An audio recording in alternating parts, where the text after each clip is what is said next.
buenos días para todos. Bienvenidos al primer C conferencista de Remax Colombia. Hoy tenemos unos invitados muy especiales. Hoy nos acompaña Rodolfo y Pilar de Remax VIP. ¿Cómo están, Rodolfo y Pilar? Muy buenos días, muy bien. ¿Qué tal? Buenos días. Muy bien, muchísimas gracias. Entonces les dejo el espacio y espero lo disfruten. Y muchísimas gracias a todos los que nos acompañan. Recuerden compartir este en vivo y darle me gusta. Y bueno, bienvenidos, los dejo. Gracias. Bueno, un saludo muy especial a todos los colegas de este mundo inmobiliario. Hoy estamos muy contentos finalmente de poder compartir este espacio con ustedes para tratar un tema que nos parece a nosotros que es de vital importancia en el desarrollo del negocio, que es el tema impositivo. Muchas veces no conocer estos temas nos hacen perder negocios porque no sabemos resolver algunas inquietudes que se le presentan a los clientes. Alguien decía que hay dos cosas en la vida en las que uno no se escapa, es la muerte y los impuestos. Pero si uno conoce la normatividad y conoce los aspectos principales de eso, de los impuestos, uno podría finalmente morigerar los efectos y los impactos que tiene eso en las finanzas. Entonces, estamos convencidos que este seminario va a tener como propósito resolver algunas dudas, conocer algunas terminologías, aprender a manejar e interiorizar esa terminología con el propósito de obtener más negocios, cerrar más negocios, ayudar a nuestros clientes. Acuérdense que siempre en RIMA se dice que nosotros no vendemos propiedades, que vendemos esa asesoría para nuestros clientes, y este es un tema importantísimo en la asesoría para el logro de los negocios y el logro del beneficio tanto del comprador como de vendedor. No se trata ni de evadir impuestos ni mucho menos, sino de aplicar las normas como se deben aplicar en beneficio de cada una de las partes. Entonces, vamos a empezar con la exposición. Nos acompaña, o me acompaña más bien, Pilar Cristancho. Cristancho, al igual que yo, somos contadores públicos con amplia experiencia en temas contables y en temas impositivos. El trabajo y el día a día en esta tarea de ser broker y de ser agente inmobiliario nos ha dado cierta experiencia ya sobre las necesidades que tienen los clientes de información tributaria. Por eso decidimos que el tema que íbamos a presentar en este evento es que debe saber un agente inmobiliario de impuestos a Colombia. Estoy seguro de que dentro de la audiencia habrá personas que manejan muy bien el tema, pero también estoy seguro de que habrá un sector que estos temas son totalmente nuevos, no los conocen, no los manejan por razones obvias, no es su profesión, no están obligados a saberlos. Entonces, el propósito de esto es precisamente eso, que nivelemos un poco de conceptos básicos que estoy seguro, estamos completamente seguros que nos van a ayudar a cerrar más negocios y a tener más clientes satisfechos. Así es, Rodolfo, muchas gracias. La pretensión no es que nos volvamos contadores o expertos tributaristas, pero por lo menos que podamos atender una llamada cuando un cliente nos llama y estamos rentando un local o una propiedad comercial, pues poder hablar con la persona que nos está haciendo de pronto algunas preguntas un tanto difíciles, pero bueno, gracias por la introducción. Perfecto, Billy, entonces empecemos. Vamos a iniciar. La primera parte va a ser, digamos, lo que un conocimiento, un barrido rápido que vamos a hacer sobre determinada terminología que hace parte de la jerga tributaria, con el propósito de aclarar los conceptos, porque es vital tenerlos claros para poder entender finalmente toda la metodología y los impactos de los impuestos. Es posible que hayan términos que, como decía hace un rato, conocidos por todos, pero como el público es heterogéneo, preferimos arrancar de lo más básico e irlo, digámoslo, complicando a la medida que se va avanzando en la presentación. Bien, entonces vamos a iniciar con el concepto de persona natural y de persona jurídica. Seguramente estos temas los trajinamos todos los días es necesario saber la distinción entre una persona natural y una persona jurídica, porque, por ejemplo, cuando estoy captando una propiedad, necesito saber qué tipo de documentos le pido yo a mi cliente. Y los documentos, por ejemplo, para un seguro en arrendamientos o para captar la propiedad son diferentes dependiendo de si se es una persona natural o si se es una persona jurídica. Una persona natural, pues somos nosotros. Todos los que estamos aquí escuchando esta conferencia, que estamos hablando en esta conferencia, somos una persona natural. Rodolfo Mendoza es una persona natural, Pilar Cristancho es una persona natural, Camilo Colorado es una persona natural, Francisco una persona natural, y cuando firman y actúan como personas naturales, responden como persona natural. La ley ha creado unas personas que son personas ficticias, para poder constituir las sociedades. Entonces, por ejemplo, una sociedad anónima es una persona jurídica, es una ficción jurídica que le permite a ese conglomerado poder actuar.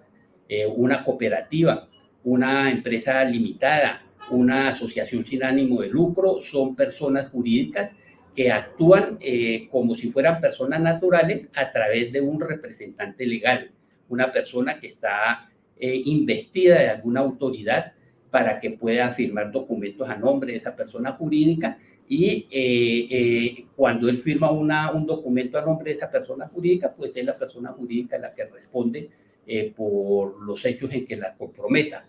Entonces, por eso es importante tener claro el concepto. Así es, Rodolfo. Fíjate lo importante que es que nosotros como agentes inmobiliarios, desde el momento en que estamos captando la propiedad hasta el momento cuando estamos, por ejemplo, arrendando o haciendo el tema de la negociación, sepamos con quién estamos negociando.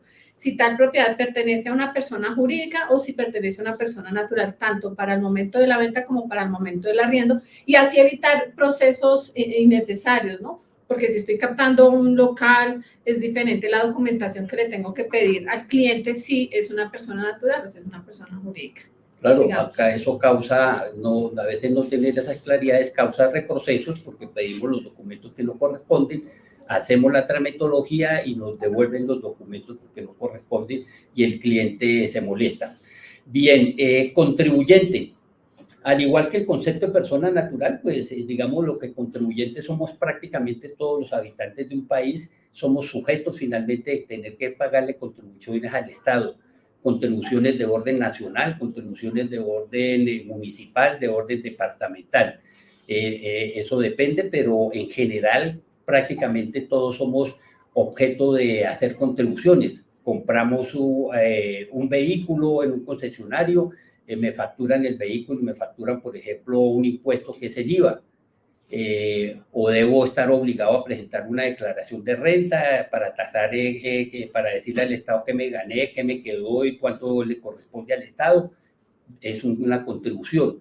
Entonces, contribuyentes somos prácticamente todos, solo que dentro de la normatividad hay algunos que pagan más, otros que pagan menos, unos que están exentos, otros que les toca contribuir. Como todos somos objetos de pago de impuestos, también se ha creado una figura que se llama la retención en la fuente. La retención en la fuente es un anticipo que hacemos al Estado de los impuestos que nos puede generar el hecho de llevar a cabo una transacción en un momento dado. Entonces, el gobierno estima que esa transacción puede pagar 100 pesos en la declaración de renta. Como eso no se ha tasado todavía, sencillamente le dice al ente que tiene la obligación de hacer la retención, hágale una retención de tanto. Generalmente cuando se están haciendo las negociaciones, los clientes siempre dicen que me toca pagar la retención, que la retención eso me sale muy caro, y lo incluye como si fuese un costo o un gasto, y la verdad que ni es ni costo ni es gasto, es un anticipo que yo descuento de mi declaración de renta cuando tasen los impuestos. Entonces, por ejemplo, la declaración me dice de pagar Rodolfo Mendoza 100 pesos de impuesto, me hicieron retenciones por 50 pesos, resto los 50 pesos y pago 50 pesos. Fíjense que es un anticipo, una plata que entrego por anticipado. Así es. importantísimo que mantengamos claro el concepto de retención en la fuente, pues indicándole al cliente siempre que no es un gasto, o sea, que lo saque del pensamiento, no es un gasto, es un anticipo que le va a beneficiar cuando haga la declaración de renta del próximo año. Sigamos. Correcto, ese es un buen dato que da, un buen tip que da. A veces la gente se resiste finalmente a que le hagan las retenciones, pero en mi opinión es mejor que las haga porque el año entrante va a pagar la declaración de renta, le aparece una suma astronómica y corra a buscar el dinero, etcétera, etcétera, pero si tiene una adecuada retención en la fuente hecha, muy seguramente los valores van a ser mucho más fáciles de conseguir y de pagar. Sería interesante que les contara qué pasa, Pili, si sobra dinero finalmente después de que yo taso mis impuestos y resulta que me sobra el dinero, mis impuestos, me dio que tengo que pagar 0 impuestos, tengo 100 pesos de retención, ¿qué pasa con esos 100 pesos? Bueno, eso se constituyen en un saldo a favor para el siguiente año. Entonces, si yo el próximo año, al declarar mi renta, me doy cuenta que no tengo impuesto a pagar, sino un saldo a favor, significa que yo puedo iniciar un proceso ante la DIAN de devolución de ese saldo. O de pronto yo sé que el próximo año voy a hacer un negocio, algo muy grande que me va a traer buena utilidad, entonces pues también voy a tener que pagar un impuesto grande, pues ahí voy a tener un ahorro o un abono a ese impuesto que se viene. Pues nosotros, o si nuestro cliente es un cliente muy organizado y sabe que de pronto este año no fue como esperaba, pero tiene un buen prospecto para el próximo año, pues también es algo muy importante a tener en cuenta. Perfecto. Entonces, fíjese que la retención en la fuente nosotros la podemos utilizar a nuestro favor.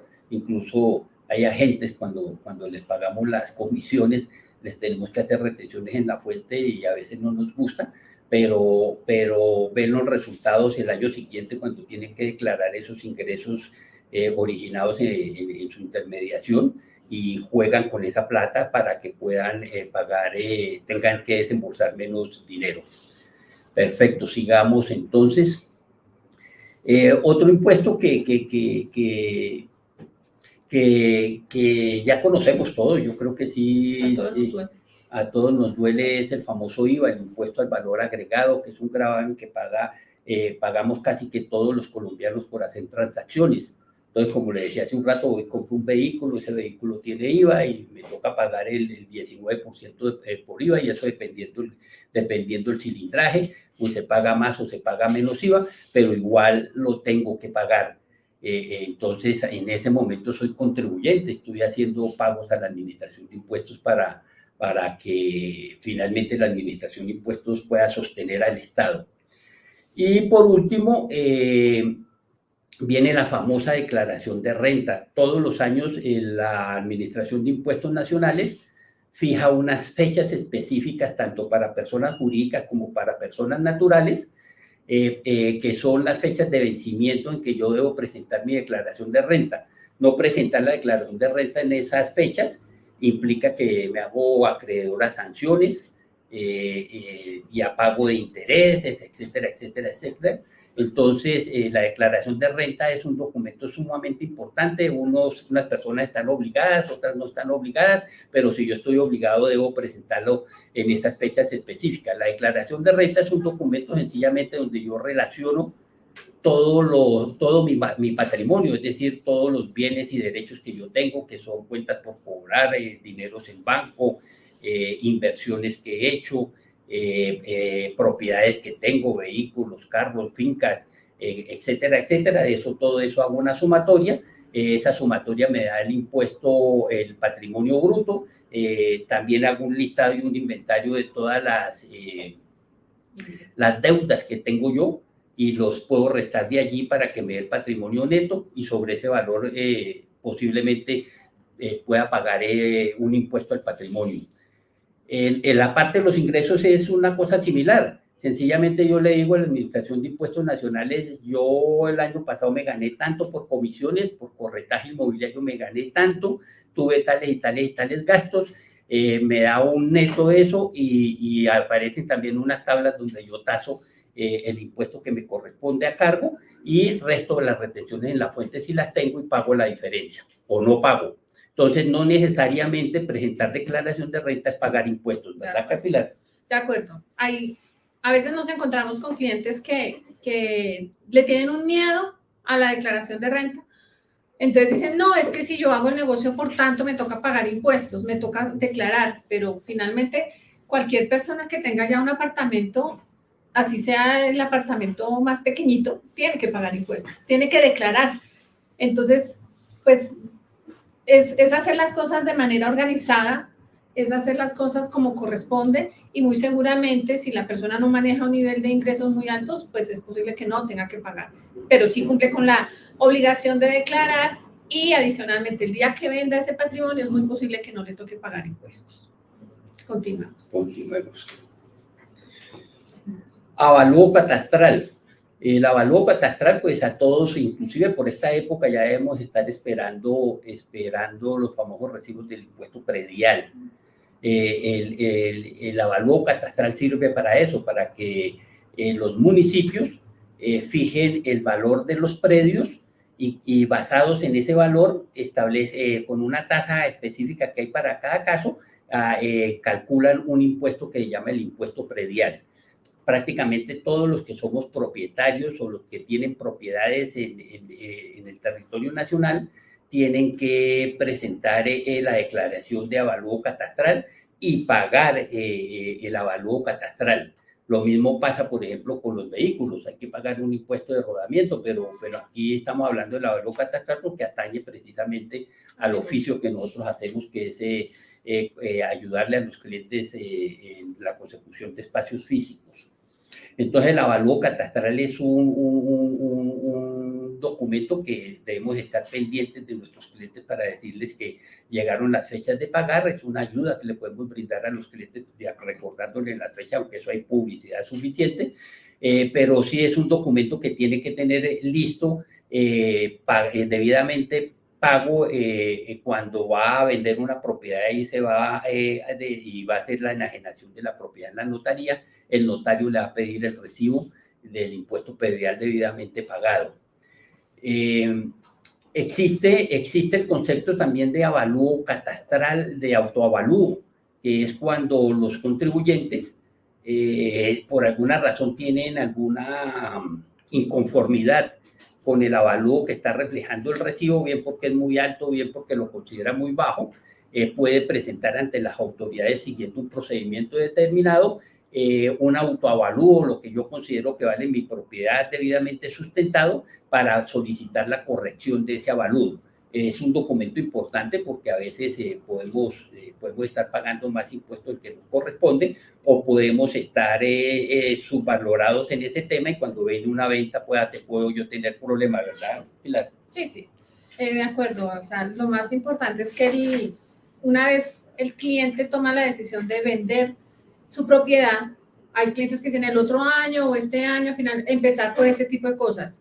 Póngase al día con sus impuestos, revise cómo está su autoavalúo, si fue un caso de un impuesto en que se pagó a cuotas, porque hay maneras de poder hacer el pago del impuesto predial a cuotas, fíjese de haber pagado las 4 cuotas que corresponde, en fin. Es una sana manera de ir asesorando al cliente cuando estamos en la captación, preguntarle, ¿cómo está usted con los impuestos? Es que me falta pagar tal impuesto. Bueno, mire si puede ir adelantando eso, porque una vez que usted pague, hay que esperar el respectivo paz y salvo y todo, pues para evitar andar con carreras de última hora antes de proceder a la escrituración. Claro, ese es un muy buen comentario que hace Pilar, en el sentido de que no solamente se trata de ir a captar la propiedad, sino también de darle algunos consejos al cliente para que prepare esa propiedad para ser vendida, que sepa cómo ha sido declarada, si ha pagado los impuestos, si tiene los documentos que se necesitan, porque todo eso lo tiene que tener listo previamente, porque llega el momento de la verdad en que se firma una promesa, si no tiene unos documentos y nos cae un negocio. Bueno, sigamos entonces. ¿Qué son inventarios, activos y costo fiscal? Pues, los inventarios son propiedades que se poseen con la intención de ser vendidos o desarrollados para producir un bien mayor, ¿cierto? Los inventarios se manejan dentro del giro ordinario de los negocios. Ejemplo, una constructora. Entonces, cuando yo capto un edificio de apartamentos para vender, yo no estoy vendiendo la propiedad o la casa de habitación del cliente, estoy vendiendo un inventario del cliente. ¿cierto? Diferente de los activos fijos. Un activo fijo es aquel que el contribuyente o mi cliente tiene a largo plazo, cuyo objetivo no es tanto ponerlo en venta, sino pues que me genere un beneficio, ya sea como mi vivienda, o que me genere un ingreso adicional, ya sea como un arrendamiento. Entonces, chévere que nosotros como agentes inmobiliarios estemos siempre en esa jugada, saber con quién estamos interactuando y qué es lo que vamos a vender. Porque cuando nos sentemos a negociar, ahí es donde empiezan, ay, es que esta casa la construyó mi papá, es que este fue el trabajo de toda mi vida, es que no sé qué, o simplemente es un constructor que tiene una matriz de costos y gastos y sabe en cuánto tiene que vender y hasta dónde puede llegar. Entonces, eso de pronto es algo importante para nosotros también, que lo podamos manejar. El costo fiscal es algo que se mueve mucho en esta profesión. El costo fiscal es el valor por el cual se reconoce el activo en la declaración de renta. Entonces, de ahí es donde depende la famosa y la tan mencionada ganancia ocasional. El costo fiscal es como yo le estoy diciendo al Estado, mire, esta casa que tengo aquí para poner en venta cuesta tanto, ¿cierto? Ese dato es clave porque de ahí depende el impuesto de renta, el impuesto de ganancias ocasionales, el impuesto al patrimonio o a la riqueza, en fin. Saber tasar el costo fiscal no es como algunos piensan, póngale tanto. No, el estatuto tributario claramente define el proceso para declarar ese costo fiscal, si es una persona natural o si es una persona que está obligada a llevar contabilidad, etcétera. Pero es importante que en este momento que nosotros estamos captando o ya negociando una propiedad, como todavía no se han vencido las fechas para declarar del año correspondiente al año 2023, pues digámosle a nuestros clientes, hable con su asesor tributario para que le haga el ajuste fiscal al activo. Así, cuando llegue la negociación, usted no va a estar asustado porque nunca en la historia de la propiedad, nunca declaró lo que correspondía al costo fiscal. Y entonces, cuando lleguemos a la notaría o cuando estemos en la hora de la verdad, ahí va a tener usted el problema, porque o va a querer que el negocio se declare por menos para no pagar ganancia ocasional, lo cual es un delito, es una pena muy grave, o va a querer o hasta puede arriesgarse a dañar el negocio. Entonces, bueno, chévere que nosotros le digamos a nuestro cliente, ajuste su propiedad, dígale a su contador, a su asesor tributario que le haga el ajuste fiscal al inmueble. De acuerdo. Entonces son tres conceptos. Fíjese que conocer la terminología es sumamente importante para poder ayudar al cliente. Y el diálogo que tiene uno con el cliente cuando está captando, cuando está desarrollando el negocio, tiene que también introducir estos temas para uno saber finalmente cómo le puede ayudar. Si bien es cierto, no somos tampoco unos asesores tributarios de nuestros clientes ni nos podemos comprometer con eso, salvo que haga un contrato yo aparte y porque soy especialista y lo quiero asesorar, sería diferente, pero digamos lo que en el trabajo diario, pues no somos los asesores del cliente, pero sí estamos obligados en algo así como abrirle los ojos, como diría alguien, para que vaya y hable con su asesor tributario, con su contador público que le hace la declaración de renta, trate estos temas y los involucre dentro de los cálculos que necesita hacer para poder presentar su declaración de renta y minimice los impactos que puedan tener los impuestos. Por ejemplo, si alguien compra una propiedad hace 20 años, le costó 500 millones de pesos o 50 millones de pesos y dejó los mismos 50 millones de pesos durante los 20 años y llegó en este año 2024 y la quiere vender y resulta que esa propiedad vale hoy 1.000 millones de pesos, pues imagínense la diferencia tan grande que hay ahí y el impacto va a ser grande en los impuestos que va a tener que pagar. Por el contrario, si él ha cogido esa propiedad y la ha venido actualizando año tras año, cada vez que ha presentado su declaración de renta, aplicando las normas que existen para el costo fiscal, seguramente el día que la venta va a tener ese valor del costo muy cerca al precio de venta y entonces la diferencia se disminuye y si se disminuye la diferencia, el valor que tengo que pagar en impuestos es mucho más manejable, ¿verdad, Pilar? Claro, y fíjense que esta terminología, este proceso que estamos aquí planteando nosotros, nos ayuda al objetivo de volvernos aliados de nuestros clientes en el proceso de venta de su inmueble. Es lo que nosotros queremos, ¿no? Entonces, pues me parece muy chévere que podamos sentarnos con el cliente y decirle como pilas que esto está pasando o esto va a pasar y usted puede hacer esto y aquello. ¿Listo? ¿Qué es una VT? La VT significa unidad de valor tributario. Es la medida de valor establecida con el fin de simplificar los cálculos y obligaciones tributarias. Entonces, el gobierno dice, quienes hayan devengado más de tantas VTs declaran renta. Quienes hayan omitido su obligación de declarar y pagar deberán pagar tantas VTs de sanción, etcétera, etcétera. Entonces, es una medida que el gobierno ha mantenido como referencia económica y todos los años mediante decreto la actualiza. Para este año la VT está en 47.065 pesos. Digamos lo que, perdón Pilar, Señor. digamos lo que la VT es un mecanismo que creó la administración con el propósito de un poco simplificar este proceso de indexación que hay año tras año de todos los valores que son objeto de cálculos para la tasación de impuestos. Entonces, en lugar de coger tanto se aumenta en tanto, tanto se aumenta en tanto, tanto se aumenta, creó el concepto de VT y simplemente uno teniendo ya el valor de VT me dicen tanto es exento, tantas VT son exentas, entonces yo hago la multiplicación y me da el valor en pesos. Exacto. Ahora, casa de habitación. La casa de habitación es el lugar de vivienda del contribuyente, ¿cierto? Entonces, cuando la ley nos habla de una propiedad de recreo o una propiedad de habitación, pues no está diciendo nada más que el manejo tributario que yo le tengo que dar cuando yo vendo la casa de mi cliente, si es la casa donde él habita, donde él está, donde duerme, donde vive, ¿sí?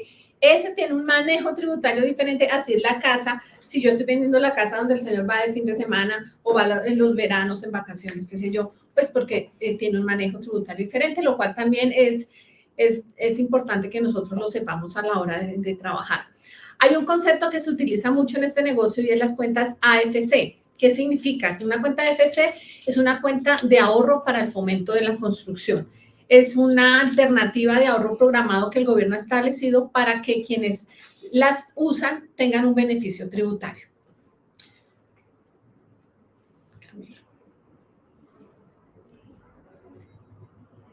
Entonces, ahí es cuando empezamos nosotros a hablar de la ganancia ocasional.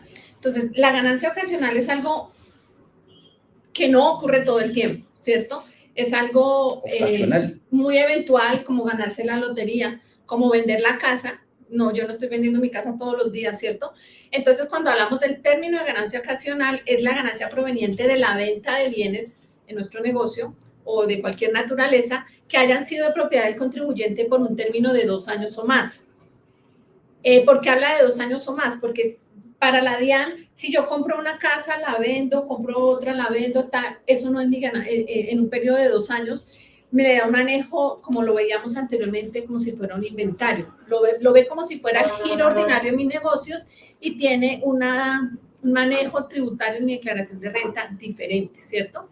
Ahora, ¿cómo se calcula la ganancia ocasional? Pues es la diferencia entre el precio de venta y el costo fiscal de la propiedad vendida. Es por eso ahorita estamos hablando de lo importante que nuestro cliente mantenga o haga ese ajuste fiscal en su reciente declaración de renta. Si no lo he hecho antes, pues tenaz, pero bueno, por lo menos que lo haga ahorita, de acuerdo a las normas legales, de tal forma que si ese costo fiscal se me aproxima a el precio de venta, quiere decir que va a tener una menor utilidad. Y entonces, si tengo una menor utilidad, pues voy a tener que pagar menor impuesto. Supongamos que se vende una casa en 300 millones de pesos, esa casa se había declarado por 200, entonces la ganancia ocasional sería de 100 millones de pesos. Sobre esos 100 millones es que el cliente tendría que pagar el impuesto a las ganancias ocasionales. Pero bueno, ese impuesto no es que lo tenga que pagar en el momento en que se hace la firma en la notaría, sino lo hace al año siguiente cuando presente la declaración de renta. Es decir, las erogaciones que tiene que hacer uno para pagar los impuestos por la venta de la casa de ocasional, de la ganancia ocasional, no los voy a pagar hoy, voy a la notaría y me toca pagar las ganancias ocasionales, no, sencillamente yo hago la tramitología, pero el año entrante, cuando llegue el momento de presentar la declaración, tengo que informarle a la Administración de Impuestos Nacionales que yo vendí esa propiedad y es cuando yo hago el cálculo finalmente para saber si hubo impuesto de ganancia ocasional o no hubo impuesto de ganancia ocasional. Entonces, digamos que las transacciones que estamos haciendo en el 2024 las va a declarar el cliente en el 2025 y va a calcular sus impuestos en el 2025, ¿de acuerdo? Bueno, hay un término y es la ganancia ocasional exenta. La ganancia ocasional exenta es aquella ganancia ocasional sobre la que no se paga impuesto, ¿cierto? Entonces, significa que en el ejemplo anterior, los 100 millones que había de utilidad, hay un pedacito donde yo tengo la posibilidad, no todo el mundo y no siempre, pero puedo tener la posibilidad de no tener que pagar impuestos sobre esa parte, y es lo que se llama ganancia ocasional exenta. Camilo. Entonces, cuando les digo que no todo el mundo y no siempre se puede, y por eso decíamos que era importante saber si la propiedad que estoy vendiendo es la casa de habitación o es una vivienda de inversión que tiene nuestro cliente. Entonces, hay una ganancia ocasional exenta si yo estoy vendiendo la casa o apartamento de habitación del cliente.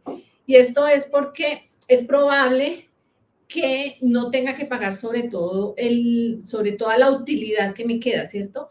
Entonces, si la casa servía de su vivienda, Rodolfo, por ejemplo, y usted me dice a mí, Pilar, es que yo con lo que venda esta casa me voy a comprar una casa más grande porque necesito una habitación más o porque me voy a vivir a otra zona de la ciudad, a otra ciudad en Colombia, entonces yo necesito que ese negocio, que con la venta de esta casa poder separar otro negocio. Entonces yo le puedo decir, mire, Rodolfo, muy fácil, para que usted no tenga que pagar tanta ganancia ocasional, digámosle al comprador de este apartamento que deposite todo en una cuenta AFC, que ya sabemos qué es, que deposite el dinero del negocio en la AFC, y cuando usted ya tenga negociada la casa que va a comprar, que de esa AFC salga el dinero directo para ese vendedor, de tal forma que no pierda el beneficio tributario y usted no va a tener que pagar muy seguramente ganancia ocasional.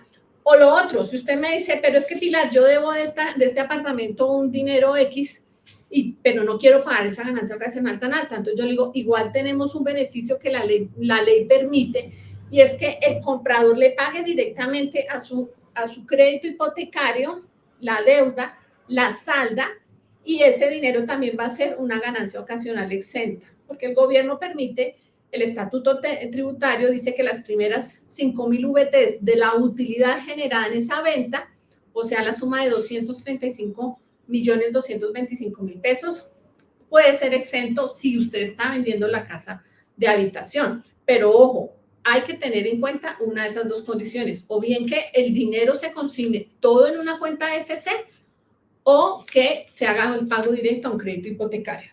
Claro, fíjese en cómo de aquí están surgiendo ya argumentos, o no argumentos, sino tips para darle a nuestros clientes para que desaparezca ese tabú que se crea a veces en torno a las ganancias ocasionales. Acuerde el año pasado el año pasado tuvo la reforma tributaria y entonces empezó el gran escándalo de que las ganancias ocasionales, que ya no voy a poder vender las propiedades, entonces que yo ya no vendo, que yo ya no compro porque la ganancia ocasional, fíjese cómo las ganancias ocasionales tienen manejo. Hay partes que son exentas, como explicaba Pilar. Hay manera de llevar la plata, por ejemplo, a las cuentas AFC, tener la plata en esa cuenta AFC que es expresamente abierta en el banco como cuenta AFC. Le pide uno a su vendedor, a su comprador, que le deposite la plata en esa cuenta. Cuando voy y compro la siguiente vivienda, pues sencillamente le digo al banco, gírele a este fulano esta plata para pagar mi vivienda, y estoy morigerando finalmente los valores que tendría que pagar si no lo hago. Si me voy y lo hago en un banco comercial común y corriente, en la cuenta que tradicionalmente manejo, pues lo que estoy haciendo es pagar más ganancias ocasionales sin necesidad, por desconocimiento de ley. Entonces, como nosotros somos asesores inmobiliarios, debemos advertirle a los clientes o contarles que existen esas posibilidades para que el cliente las examine y las lleve a la práctica. Bueno, aquí muy rápidamente tenemos un pequeño ejemplo de cuando yo estoy vendiendo una propiedad tasada en 800 millones de pesos. Se cierra el negocio en 800 millones de pesos. Esta propiedad había sido declarada en la última declaración de renta como 600 millones de pesos con costo fiscal. Significa que tengo 200 millones de ganancia ocasional, ¿cierto? Entonces, si yo voy a ver el impuesto de ganancia ocasional, no sé si lo mencioné antes, es del 15%. Ese 15% de los 200 millones, cuando es una propiedad de inversión, o de recreo es 30 millones de pesos. A eso le descuento la retención en la fuente que pagué cuando hice la negociación de 800, la retención es de 8 millones de pesos.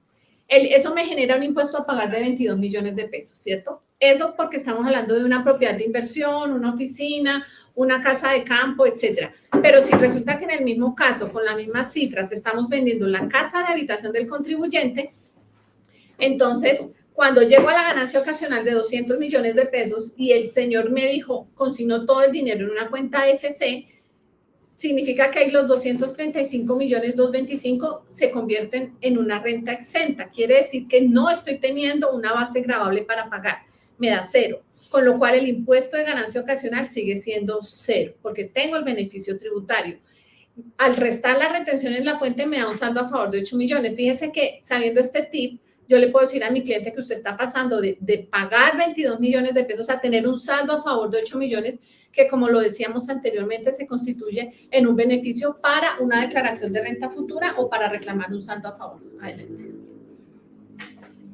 Bueno, vamos a... Perdón, aquí esta parte como para rematarlo, pues creo yo que hay buenos consejos. Seguramente ahora al final irán a ver una oportunidad de hacer preguntas porque estos temas suscitan interrogantes, dudas, pero me parece que hay un material muy importante, muy bueno, que nos va a servir finalmente para poder asesorar a nuestros clientes en el manejo de los impuestos, ¿no? En relación con las cuentas AFC, pues deberíamos también anotar que las cuentas AFC, además de los usos que acabó de mencionar muy bien Pilar, las personas, por ejemplo, que pagan mucha retención en la fuente y que son empleadas y le liquidan mucho impuesto, tienen también la oportunidad de abrir una cuenta AFC para que le recalculen los valores a cargo por retención en la fuente, y esos valores de que da producto de ese cargo, de ese cálculo, hay una partecita que se puede llevar a esa cuenta AFC y que yo después puedo utilizar o bien para pagar las cuotas de mi crédito, o bien para cuando, si no tengo vivienda, cuando la voy a comprar, saco de allí y hago los pagos, ¿de acuerdo? Entonces, existen finalmente las herramientas. Continuemos, Pilar. Entonces vamos a cambiar de tema. Vamos a tratar ahora el tema de arriendos, que es un tema también de actualidad que se está moviendo muchísimo. Incluso creo que Francisco mostraba algunas cifras de que RIMAS el año pasado había sido muy importante en los arriendos. Creo que, si no me equivoco, había dicho que habíamos hecho el 40% de operaciones en arrendamiento y que la gente está demandando mucho arriendo. Entonces es importante que tengamos claridades también de algunos comportamientos y de algunos impuestos que tienen los arriendos. Entonces, adelante, Pilar. Gracias. A ver, nosotros a veces en el ejercicio inmobiliario, cuando tenemos propiedades y nos llama el cliente interesado, el prospecto inquilino, a veces nos dice, ¿y cobran IVA? ¿El IVA está incluido? Bueno, para empezar hay que decir que el arriendo de apartamentos o de propiedades con destinación residencial no tiene IVA. Entonces, cualquier persona puede arrendar un apartamento y se olvida que el IVA existe porque no le afecta. Pero cuando nosotros estamos arrendando locales, oficinas, bodegas, lotes, edificios, cualquier predio que sea de uso de destinación comercial, allí sí va a tener que pagarse o esos arriendos sí están grabados con una tarifa del 19%. Ahora bien, el responsable del impuesto es el arrendador o el propietario del inmueble. Es quien debe facturar y declarar si es responsable del IVA, o lo que anteriormente se conocía como régimen común. Adelante, Camila. Si el propietario del inmueble no es responsable del IVA, porque es una persona natural que no supera los topes, porque anteriormente eso se llamaba régimen simplificado, entonces esta persona no debe cobrar IVA, ¿sí? Los topes son ingresos, consignaciones o contratos por 164.728.000 pesos. Es decir, una señora que tenía su casa donde vivió toda la vida y ya decidió irse a vivir a la finca con una hermana, qué sé yo, tiene su casa y la ponen arriendo y llega una papelería, un gimnasio, qué sé yo, una entidad comercial y lo arrienda, en teoría deberían cobrarle el IVA. Pero ¿qué pasa? Si la señora nunca ha tenido esa suma o este último año no tuvo una suma de contratos ni consignaciones por 164 millones, no está obligada a inscribirse como responsable del IVA. Anteriormente, sí, una persona con el simple hecho de rentar un local ya tenía la obligación de ir a inscribirse como IVA y meterse pues en todas las obligaciones y responsabilidades que eso conllevaba. Así que, en conclusión, es irrelevante si el arrendatario es o no es responsable del IVA, pues este se cobra solo si el arrendador es responsable de dicho impuesto. Ahora, valdría la pena, Pili, que aclaráramos también que también el tema del IVA pasa algo parecido a lo que puede pasar con la retención en la fuente. Finalmente, no es un costo, por eso se dice impuesto al valor agregado. Las empresas que son responsables del IVA pueden descontar los IVA. Estas empresas manejan una cuenta corriente con la Administración de Impuestos Nacionales y cuando pagan ellas IVA, lo descuentan y cuando les cobran a ellas IVA, los tienen en una cuenta por pagar. Ellas pagan el neto de esas dos partidas, luego el IVA no es un costo porque también se descuenta finalmente de las declaraciones tributarias, en este caso de la declaración del IVA. Bueno, sí, aunque ahí también tiene que ver un poco la actividad económica, pero bueno, eso ya es otro tema. Digamos que en términos generales. Sí, ese es el mecanismo. Ahora tenemos el IVA en arriendos con intermediación. Entonces, eso sí nos atañe a todos nosotros porque en las inmobiliarias debemos cobrar el IVA al arrendatario o al inquilino dependiendo de si el arrendamiento está grabado con IVA o no. Y dependiendo de si el propietario es responsable del IVA, lo que anteriormente se conocía como régimen común, ¿cierto? Entonces, volvemos a lo mismo. Si la oficina capta y arrienda un local comercial, pero el propietario no está obligado, pues la oficina no le va a cobrar eso. Pero si está obligado porque ya cumplió los montos, etcétera, etcétera, entonces ahí sí se cobra el IVA y se traslada como corresponde. Ahora, la inmobiliaria es solamente una mandataria porque actúa mediante contrato de mandato. En ese caso va a cobrar el IVA solo si se cumplen esas condiciones. Ahora, la comisión que nosotros como inmobiliaria cobramos por la gestión de intermediación, esta comisión sí está grabada con IVA, más allá de sí, porque hay gente que dice, ay, pero yo ¿por qué voy a pagar el IVA si yo soy persona natural? No, en ese caso, por el arriendo y esto no, pero si yo le coloco a usted el inquilino o si yo le vendo su propiedad, porque esa es otra que a veces cuando uno está captando hay gente que le dice, no, yo no pago el IVA. No, la comisión es un servicio que está grabado con IVA, ¿cierto? Yo como inmobiliaria tengo que cobrarle ese IVA porque yo soy responsable del IVA. Y adicionalmente, pues eso también digo yo a los clientes, es un respaldo, es una garantía que nosotros somos una marca seria, somos una entidad legal en Colombia, tenemos un respaldo jurídico. Entonces, cuando yo estoy captando también, pues es la diferencia de lo que dicen, pues hay algunas entidades que no son muy serias ni siquiera con el tema de esos impuestos, pues imagínense qué respaldo le pueden ofrecer a un cliente que venga a confiar en nosotros su inmueble. Correcto, y sobre todo que los temas impositivos finalmente pues no son de efecto inmediato, es decir, yo puedo hacer miles de cosas ahorita para evadir un impuesto, o cometo un error en el cálculo de un impuesto y no lo pago en debida forma, no es un tema que se va a ver reflejado dentro de un mes, dentro de 2 meses, sino posiblemente es un problema que me va a aparecer por allá dentro de 2 o 3 años, y que tengo que resolver y posiblemente la persona que me dijo no me cobre el IVA, no, yo no pago eso y yo lo acepté, finalmente no lo voy a conseguir yo en ninguna parte y entonces termino yo pagando las consecuencias de lo que finalmente se hizo mal. Entonces, ojo, porque los impuestos, el hecho de que se trabaje con una organización como RIMAS, pues implica que hay seriedad en todos los aspectos, hay el debido de diligencia en todos los aspectos de lo que significa la enajenación de propiedades, desde saber finalmente que esa propiedad que estamos poniendo a la venta está libre de gravámenes, se puede vender, etcétera, hasta las implicaciones que tiene en el momento que firmamos la escritura pública y el nuevo propietario está feliz con su propiedad. Así es. Bien, digamos lo que aquí ya estamos listos después de todo lo que hemos dicho, ya estamos listos, entonces ya el cliente preparó su propiedad para ser vendida, vendimos la propiedad, calculamos los impuestos a que había el hogar, pagaron las comisiones y nos vamos para la notaría ya para firmar la escritura. En las notarías, pues las notarías hay que pagar unos valores que están normados a través de la resolución, en este año la resolución 773, que lo que hizo fue coger e indexar, como eso los indexan de acuerdo al costo de vida, sencillamente los valores que se pagaban en el año 2023 les aplicaron un índice y los actualizaron a las fechas de hoy, y entonces hay unos valores que tenemos que pagar finalmente para poder que el notario nos haga nos registre la debida escritura, nos corra la debida escritura. Digamos que hay un total de gastos que seguramente ya todos los conocen porque todos habrán tenido ya la oportunidad de ir a las notarías a hacer estos trámites, pero sabemos también que ese total de gastos se reparten entre compradores y entre vendedores. ¿Cómo es ese reparto, Pili?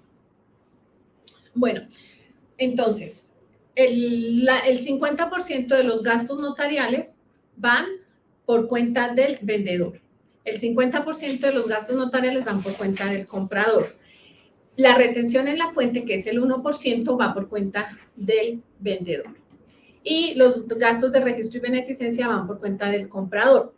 Pero aquí hay un dato importante y es que cuando quien compra es una persona jurídica que está comprando una bodega, un lote, qué sé yo, la retención en la fuente es del 2.5%, pero en este caso también la ley cambia el mecanismo y ya indica que no es en el momento de la firma de la escritura que el vendedor va a pagar esa retención en la fuente, sino que previo a eso, el vendedor, que es una persona jurídica, como les digo, el comprador tiene que liquidar en un formulario 490 de la DIAN, liquidar ese 2.5 sobre el total del negocio, pagar y presentarlo al notario al momento de escriturar, ¿de acuerdo?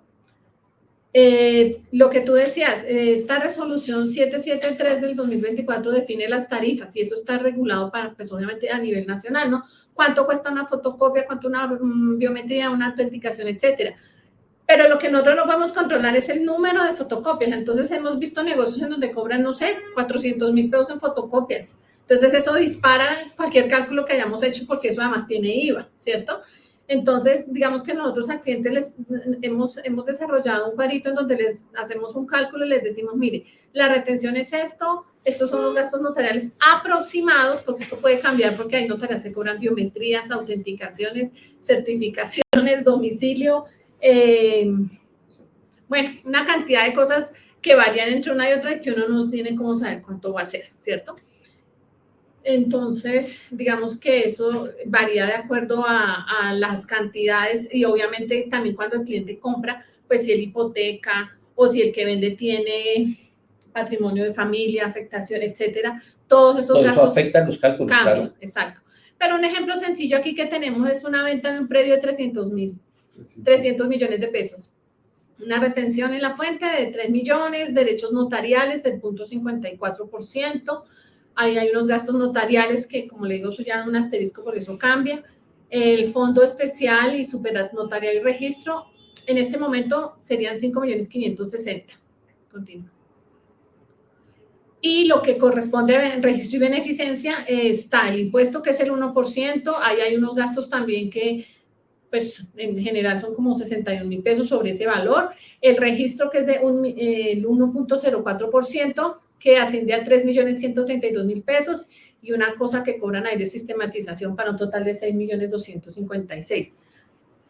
Con lo cual tenemos que el vendedor termina pagando el 1.43% de esto que acabamos de hablar, el comprador termina pagando 7.537.000 pesos, aquí ya está repartido lo que cada quien paga, que siempre paga más el comprador porque es el que tiene que llevar a registro. Del negocio total, si nuestro cliente quiere saber de los 300 millones que cerró su negocio, le queda un presupuesto disponible más o menos de 295.720.000 pesos. Aquí hay algo muy importante que también tenemos que decir, y es que si el negocio por X o Y se cerró por debajo del valor del avalúo catastral, los gastos notariales y la retención en la fuente se liquidan sobre ese avalúo catastral, ¿cierto? Entonces eso es algo muy importante que hay que tener en cuenta porque, pues para evitar tener problemas con nuestros clientes el día de la... Sí, y otra parte importante es que, digamos, lo que esto es, la costumbre mercantil hace que el reparto de estos gastos, de estos costos y gastos sea así, pero desde luego que uno en una negociación puede llegar a otro tipo de acuerdos, siempre y cuando haya como un acuerdo, finalmente no hay ningún problema, pero digamos lo que en esencia, cuando esto no se negocia, esto es lo que se aplica y lo que va a aparecer en la escritura y lo que le debe decir uno al cliente: lleve a la notaría tanta plata, al vendedor lleve tanta y al comprador lleve tanta plata. Este cuadrito lo tenemos nosotros elaborado en Excel, lo entregamos finalmente en algunos casos a nuestros clientes siempre con la advertencia de que son cálculos estimados y que por ser estimados pueden variar y varían porque a veces uno no conoce toda la documentación. Apareció que había, por ejemplo, un leasing que había sido establecido por escritura pública, entonces ese leasing tiene unos costos de escrituración, etcétera.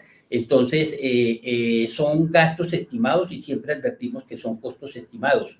La idea de nosotros siempre es que ese estimado tenga una variación con la realidad mínima, pero siempre advertimos el tema del estimado porque cuando surgen valores extraordinarios, entonces el cliente se sorprende y dice: usted me dijo que tal cosa, usted me dijo que tal otra.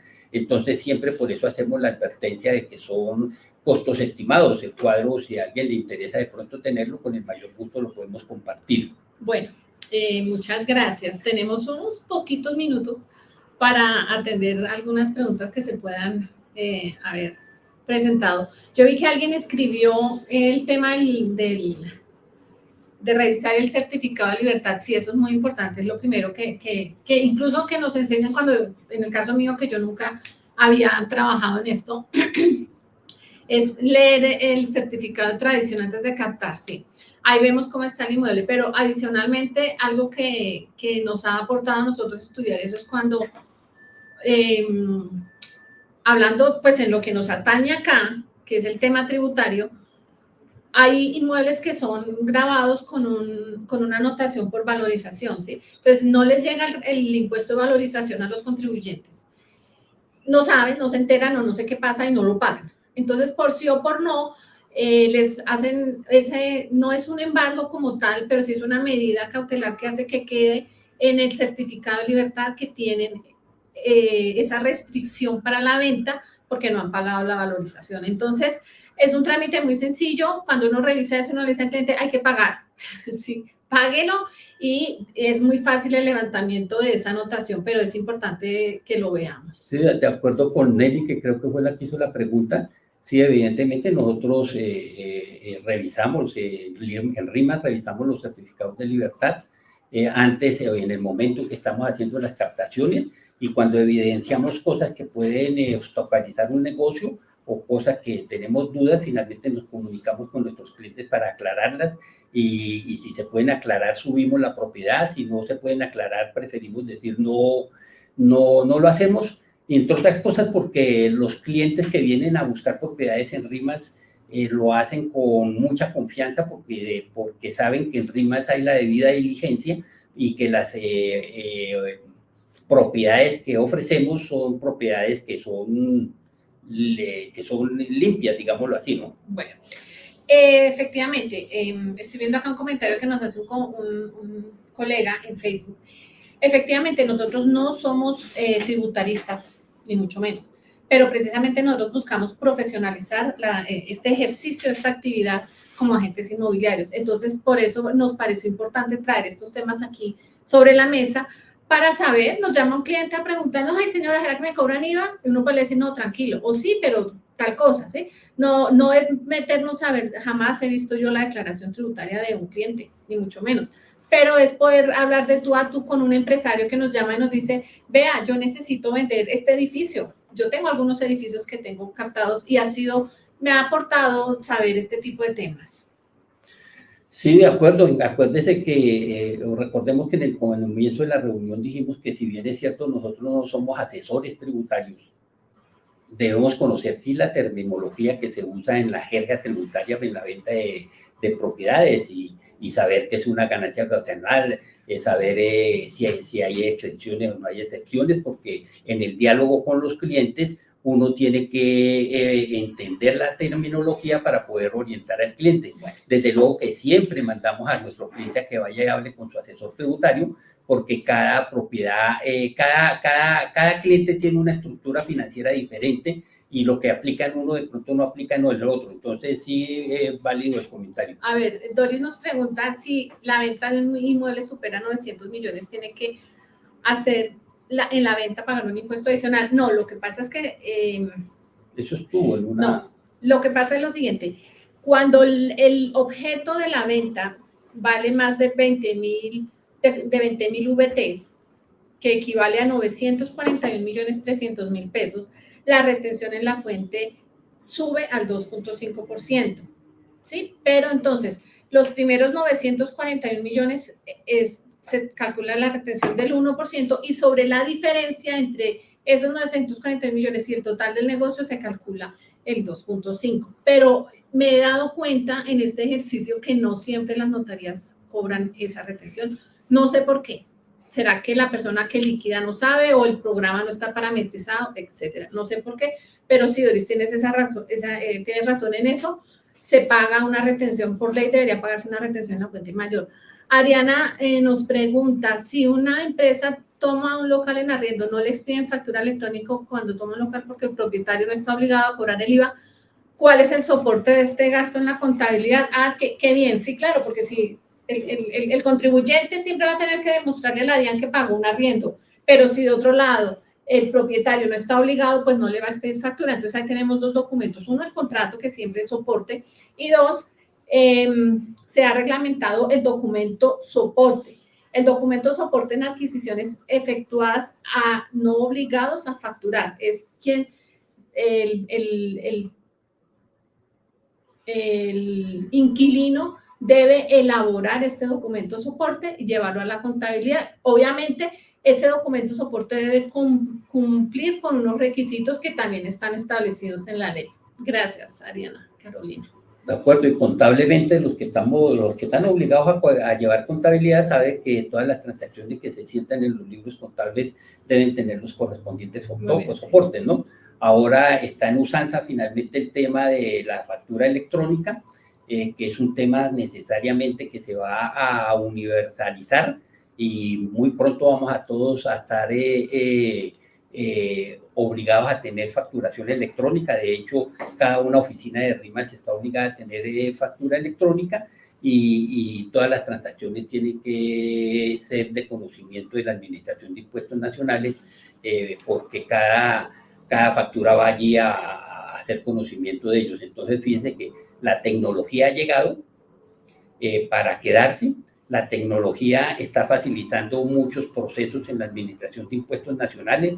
Todos los días recogen mucho más la pita. Entonces, este tema de los impuestos se vuelve todos los días mucho más importante y todos los días debemos ser mucho más cuidadosos finalmente en todas las operaciones que hacemos y todo lo que le reportamos a la DIAN, porque nos puede ocasionar costos enormes que, como decía también al principio de la reunión, no los va a ver hoy ni los va a ver mañana y sí le pueden aparecer por allá dentro de 2 o 3 años. Bueno, Juan Sebastián Moreno nos pregunta, ¿en qué momento se paga el impuesto de ganancia ocasional? ¿Cuándo?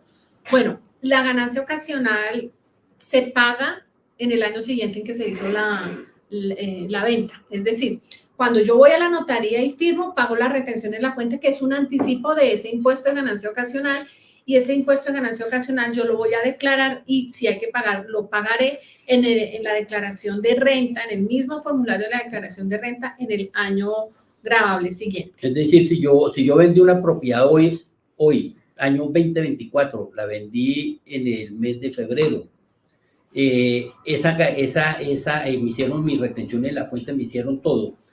Esa venta se la voy a reportar yo el año entrante a la Administración de Impuestos Nacionales en la fecha en que yo le presento mi declaración de renta, y es en ese momento en que yo hago la liquidación definitiva y pago la ganancia ocasional. Muy bien. Pues, bueno, ya tenemos que, bueno, aquí sale una pregunta, Carlos Salamanca. Buenos días. Una pregunta, ¿se puede pactar un valor menor entre comprador y vendedor para efectos de gastos notariales? La respuesta es, Carlos, no se debe hacer.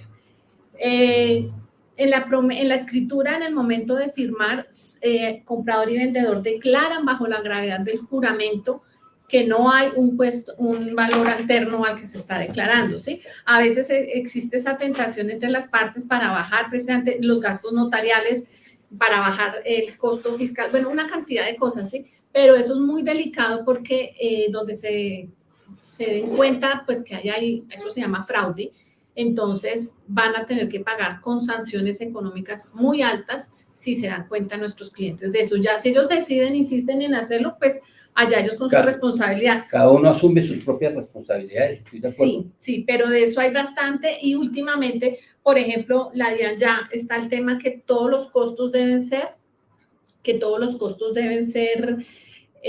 para que sean aceptados, deben ser manejados mediante el sector financiero, es decir, transferencias, cheques de gerencia. Y si el cliente llega con una maleta de billetes, pues no está dentro del sector financiero, entonces va a ser difícil que para el que venda le acepten ese costo fiscal para bajar la base de ganancia ocasional para el próximo año.